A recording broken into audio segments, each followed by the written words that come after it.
नहीं बची बोल रहे हैं, तो बंद करूं।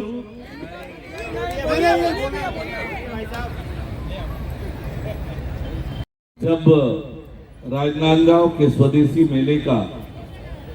मेले का समापन है, स्वदेशी का विचार लगातार चलने वाला है। मेले के समापन के अवसर पर और स्वस्थ होकर हम सब के बीच अतिथि बन गया, स्थायी अतिथि हूं, और ऐसा अतिथि हूं कि दिल्ली से चलकर सीधे राजनांदगांव आया हूं।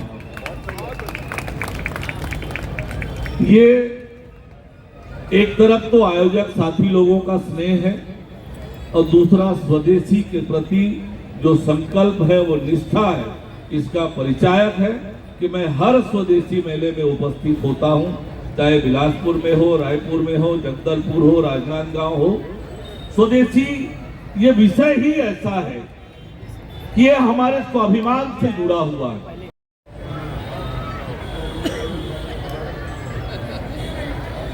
मंच में जब सम्मान मिलता है तो मंच के लोगों की जवाबदारी ज्यादा होती है। ये स्वदेशी का विचार कोई नया नहीं आया है। आज ये स्वदेशी आप सबको समझने की आवश्यकता है। कई बार आजकल जो विचारधारा चलती है, वो विचारधारा के लोग कितने बार बोलते हैं कि हम क्या पहने, क्या खाएं, किस कंपनी का सामान लें, इस पर भी विचारधारा, ये भी हमें कोई बताएगा, हमारी मर्जी। ये आज के जो विचारधारा के लोग हैं, वो इस विचारधारा को कहते हैं कि ये हम पर कैसे कोई कह सकता है इस कंपनी का सामान लो, इस कंपनी का मत लो। लेकिन साथियों, इसकी गंभीरता को समझने की आवश्यकता है। सामने बैठे कृपया करके मुझे डिस्टर्ब मत करें।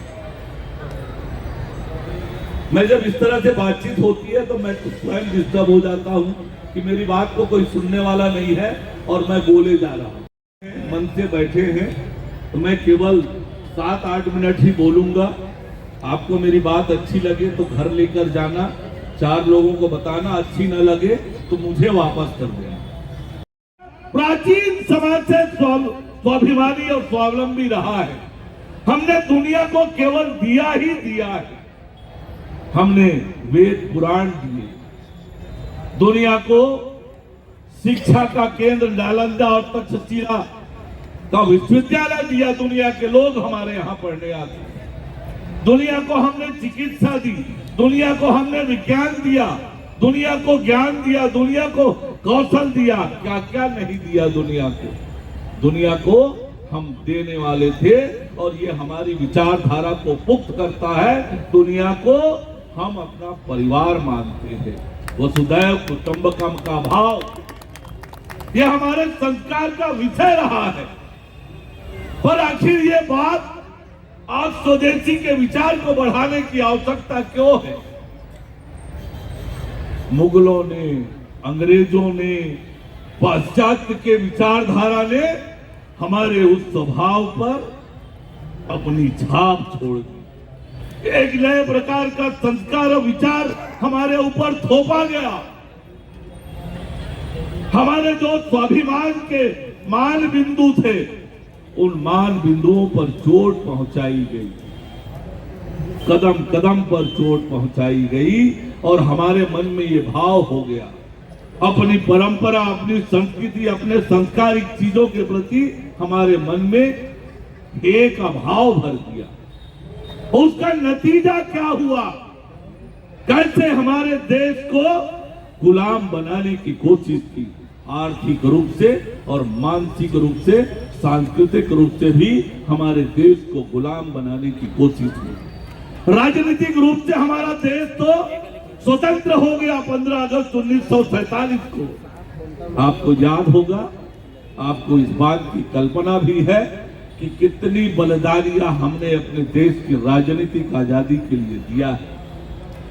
ये जो विचारधारा है स्वदेशी का, ये वैचारिक स्वतंत्रता का आंदोलन है, वैचारिक स्वतंत्रता का आंदोलन।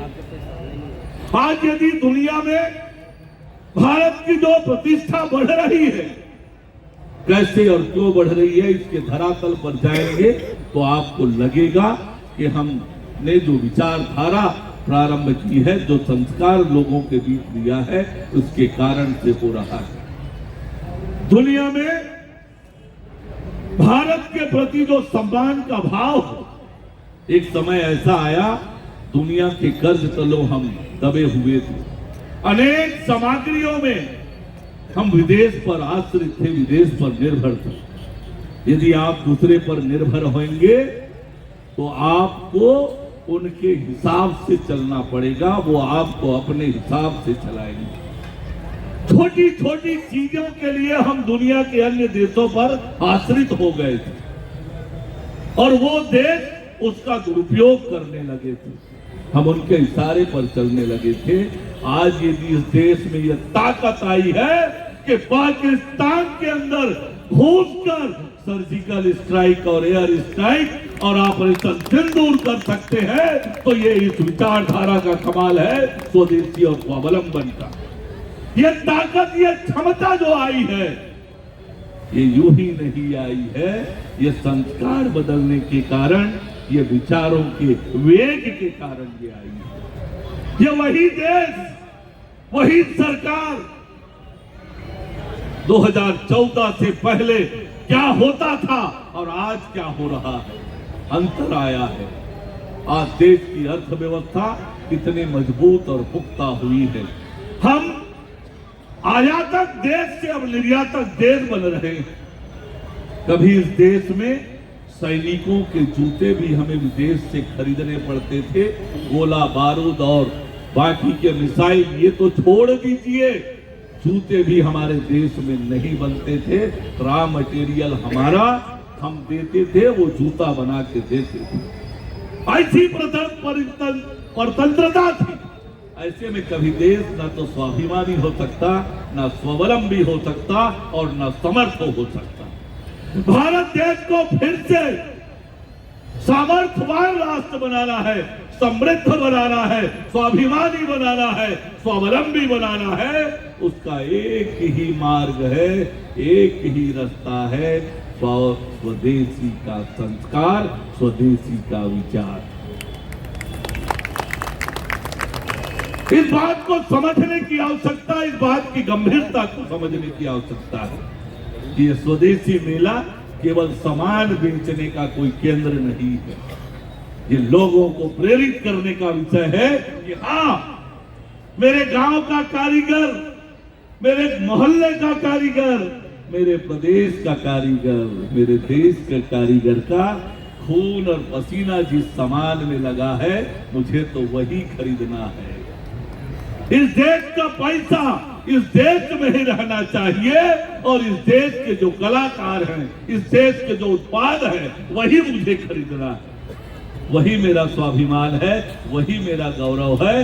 इतना छोटा सा मेरा प्रयास मेरे देश को आत्मनिर्भर बना सकता है, स्वतंत्रता से, गुलामी से मुक्त कर सकता है।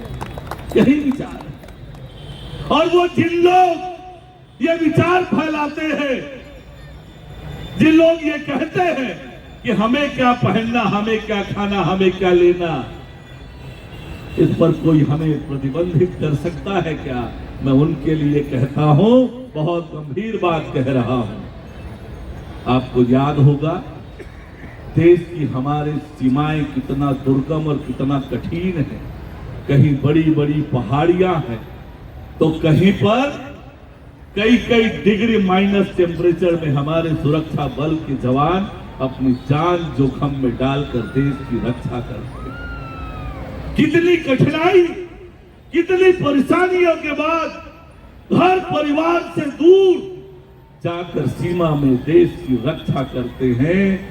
किसके लिए करते हैं, क्यों करते हैं? और हम दूसरी तरफ वो विदेशी कंपनियां जो यहां से पैसे कमाकर हमारे देश के खिलाफ उन पैसों की कमाई का उपयोग करते हैं, उनके समान हमारे घर में होता है। वो देश के सैनिकों का वो त्याग, तपस्या और बलिदान, एक तरफ वो देश की सीमाओं को सुरक्षित करते हैं और वो चोरी छुपे विदेशी कंपनियों के सामान हमारे घर में मौजूद होते हैं। क्या वो देश के सैनिकों का त्याग, तपस्या, बलिदान की हमारे मन में कोई कीमत है कि नहीं? चोरी छुपे जब वो सामान हमारे घर में आता है, उसका उपयोग किस बात के लिए होता है, इस बात को आपको समझने की जरूरत है। वो देश के सैनिकों के त्याग, तपस्या और बलिदान के साथ हमें खड़ा होना चाहिए कि नहीं होना चाहिए? वो देश की सीमाओं की रक्षा कर रहे हैं और हम अपने घर को सुरक्षित नहीं कर पा रहे हैं। हमारे घर में वो विदेशी उत्पाद आकर देश के उन सीमा में रक्षा करने वाले सैनिकों के त्याग, तपस्या और मेहनत पर बलिता लगाने का काम करते हैं। इसलिए जब समाज जागृत होगा, जब समाज उठ खड़ा होगा कि हम अपने देश में बनी हुई चीजों का ही उपयोग करेंगे, तब ये देश न केवल आत्मनिर्भर बनेगा, समर्थ बनेगा, सक्षम बनेगा और तभी हमारा देश फिर से दुनिया का मार्गदर्शन करने, दुनिया के साथ तालमेल बनाकर दुनिया को नई दिशा देने का काम करेगा। और इसलिए ये स्वदेशी का मेला है, उसी विचार को आगे बढ़ाने का। लगातार चौथा साल राजनांदगांव ये संस्कार धानी राजनांदगांव के लोगों को लगता है कि ये मेला मेरा है, मैं इस मेले का आयोजक हूं। जो यहाँ पर मेले में भीड़ लगी है, आने जाने वालों का तांता लगा है, ये लगता है कि राजनांदगांव का अपना मेला है। इतना स्नेह और इतना प्यार राजनांदगांव के लोग दे रहे हैं। मैं राजनांदगांव संस्कार धानी के लोगों को नमन करता हूं, प्रणाम करता हूं। इतना सफल, शुरू में जब राजनांदगांव में मेला आयोजित तो हमको लगता था कि राजनांदगांव में सफल होगा, नहीं होगा, क्या होगा, लेकिन मैं तो अभिनंदन करूंगा राजनांदगांव के लोगों को कि आपने इतना भव्य और ऐतिहासिक रूप से इस मेले को सफल किया है। मैं आपको अभिनंदन करता हूं। संस्कार धानी के लोगों ने अपना संस्कार इस मेले को सफल करके दिखाया है। मैं आपका अभिनंदन करता हूं। आप का अभिनंदन और स्वागत करते हुए अपनी बात समाप्त करता हूं। आप सभी को राम राम, जय जोहार, जय छत्तीसगढ़।